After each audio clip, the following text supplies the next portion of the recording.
A millionaire, one misfortune, and a woman came into his life. After breaking his leg, the millionaire man was cut off from his work and his world, on the verge of depression. But Beth, his cheerful and charming nurse, became the light in his dark life. But every fairy tale has its obstacles. Can this love transcend the rules of society and the rigid walls of a noble family? Or will Ethan lose his true love forever? The answers are in this story that will leave a mark deep in your heart. Please don't forget to subscribe for more. Ethan, a millionaire entrepreneur, is a charismatic but reserved 35-year-old man. Having created his own fortune through hard work and intelligence, Ethan also comes from a well-established and noble family. The death of his father at a young age has left a deep mark on Ethan's life, turning him into a man who is powerful on the outside, but very lonely on the inside. He now lives with his mother in a magnificent mansion on the shores of the Bosphorus. However, in this magnificent life, Ethan's emotional world is almost an empty room. Everything in the mansion runs like clockwork: servants, cooks, gardeners. Everyone works to maintain this glorious order. Ethan, on the other hand, focuses on his work from early in the morning until late at night. His work is the only passion in his life, but fate has other plans for him. One morning, as Ethan prepares for his busy schedule as usual, he doesn't notice the newly cleaned floor in the company and slips and falls hard. Although the pain is reflected on his face, he does not take it seriously at first. But an X-ray at the hospital painfully reveals the truth. Ethan's leg is severely broken, and the doctor says he must stay at home for months of treatment. This news upsets Ethan's equilibrium. For a man who is constantly on the move, accustomed to the pace of business life, this forced pause is like a prison sentence. He soon becomes withdrawn, uninterested in anything, and finds himself in a dark depression. His mother, on the other hand, worries about her son's condition and is overwhelmed by the burden of the company and the work. Therefore, she decides to find someone to help Ethan. This is where Beth comes in. Beth is a 28 years old, blonde, green-eyed, and charming woman. Although she is intelligent, energetic, and cheerful, and brings life to everyone around her, her past has not been easy for her. She had to drop out of medical school due to financial and family problems and started to earn a living as a nurse. Beth's warm and lively character is in stark contrast to Ethan's cold and melancholic mood. But it is precisely this contrast that will create a spark where the two intersect. Beth's arrival marks the beginning of an unexpected transformation in Ethan's life. Ethan's life was turned upside down when his leg was broken. Being cut off from his world of constant work had turned him into an impatient and nervous man. His shouts echoed through the quiet corridors of the mansion, making even the servants uneasy. Ethan, who used to be kind to them, now could not control his anger at the slightest mistake, creating an uneasy atmosphere in the mansion. Beth's arrival took place in the midst of this chaos. When she stepped into the mansion with her colorful clothes, golden hair, and warm smile, everyone felt her energy. But this light did nothing to touch Ethan's dark mood. Beth's first day was a real test. Ethan was sitting on the bed when Beth approached him. "I thought you might like this book. Let's read it," she said in a cheerful voice. But Ethan, without even looking at her, pulled the book out of her hand and tossed it aside. "No, I can read it to myself," he snapped. Beth's smile froze, but she tried not to show it. "Then I'll get you something else," she said, and Ethan's voice was once again like a sharp knife. "Don't bother. You talk too much." Beth was not used to this kind of behavior. Her eyes filled with tears, but she held herself together and left the room. "I'm not going to let him intimidate me," she thought. That day, she tried telling jokes to cheer Ethan up, but was completely shaken by another hurtful remark from Ethan. "I don't understand why you're so positive. After all, you're not even a real doctor." Those words shattered Beth's defenses. That night in the bathroom, she broke down and sobbed. "This job is going to tear me apart," she whispered, looking at her reflection in the mirror. But she didn't want to give up.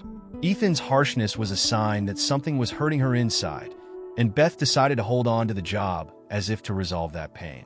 In his room that night, watching out the window, Ethan deeply regretted the words he had said to Beth, but his pride kept him from apologizing to Beth.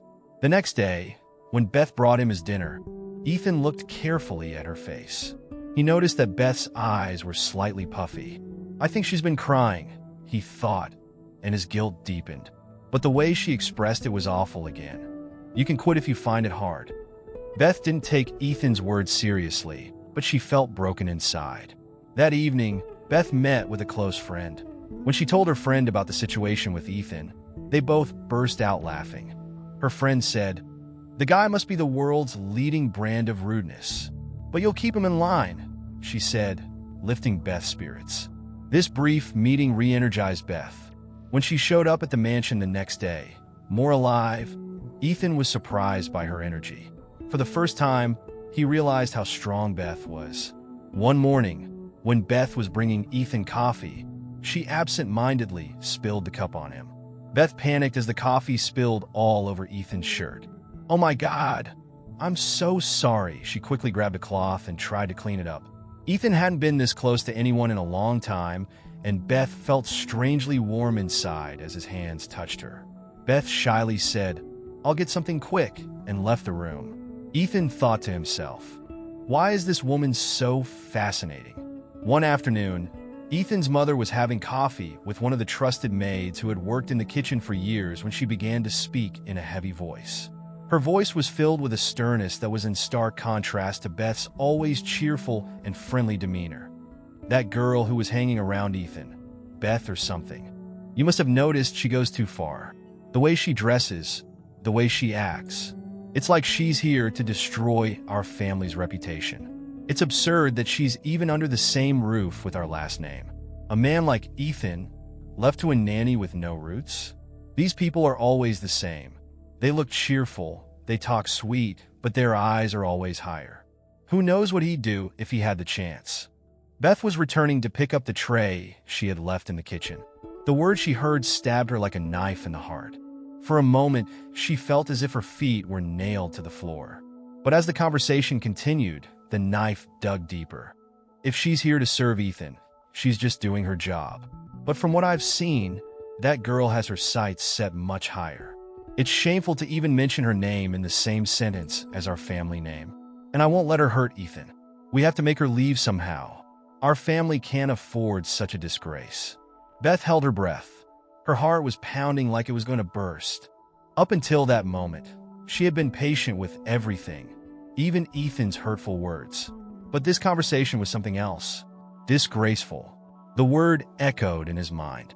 The cold air of the room suddenly enveloped his whole body. She put down the tray and went back up to her room, locking the door behind her before she could stop the tears. The next morning, Beth was nowhere to be seen. Days passed, but Beth did not return. Ethan deeply felt the emptiness her absence left in the house. Everything made him realize how different she was. But Beth was burdened by the words she had heard and was trying to forget Ethan. Ethan had finally recovered and was back at work. But as he sat at his desk, staring at his computer screen, only one name echoed in his mind: Beth. Her cheerfulness, her bright clothes, her shiny hair, and her charming smile. Even the sound of her voice echoing through the hallways of the mansion had not been erased from Ethan's mind. But most of all, Beth's absence left a huge hole in Ethan's world. Every day he asked himself the same question. Why did she leave? A person doesn't just disappear like that for no reason.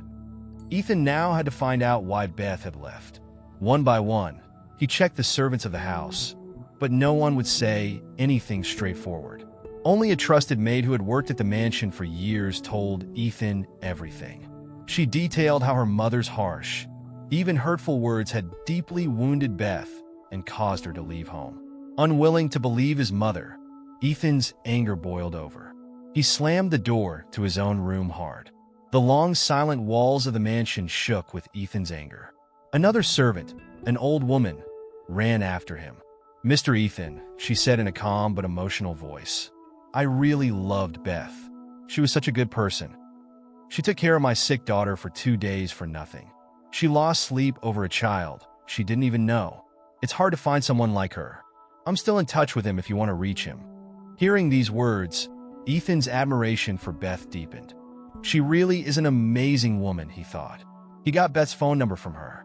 He held the phone in his hand all that night, thinking about what to say. Finally, she worked up the courage to call Beth.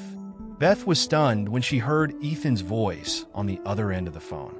She spoke distantly, as if trying to hide her hurt. When Ethan asked her to meet him, Beth reluctantly agreed. The next day, Ethan picked Beth up from her house in his car. He was quiet the whole way, but when he took Beth to a colorful cafe, he was the first to break the silence. "This place is just like you," he said with a slight smile, colorful and cheerful. Beth looked into Ethan's eyes and saw that he was determined. Ethan took a deep breath and began. "Beth, things haven't been the same since you left. I keep thinking about you. I know what Mom said, and I know you don't deserve this. You have such a strong, beautiful soul. If you let me, I want to invite you to the life you deserve. I'm in love with you. I won't let anyone, and I mean anyone, stand in the way of that." Beth felt Ethan's sincerity and determination, and tears welled up in her eyes. "I couldn't get you out of my mind either, Ethan," she admitted. "But I didn't think it was possible. Our worlds are too different." Ethan took Beth's hands in his. "Just because our worlds are different doesn't change anything. You changed my world completely. I'm not the man sitting in that dark room anymore." "You did that, Beth." Those words released the emotions Beth had been holding inside. She leaned in and kissed Ethan shyly. Ethan embraced her tightly, feeling the touch like the warmth he had been waiting years for. In that moment, they both knew that their lives would never be the same again. Beth's warm energy had entered Ethan's cold, orderly, but unpleasant life. They had found true love.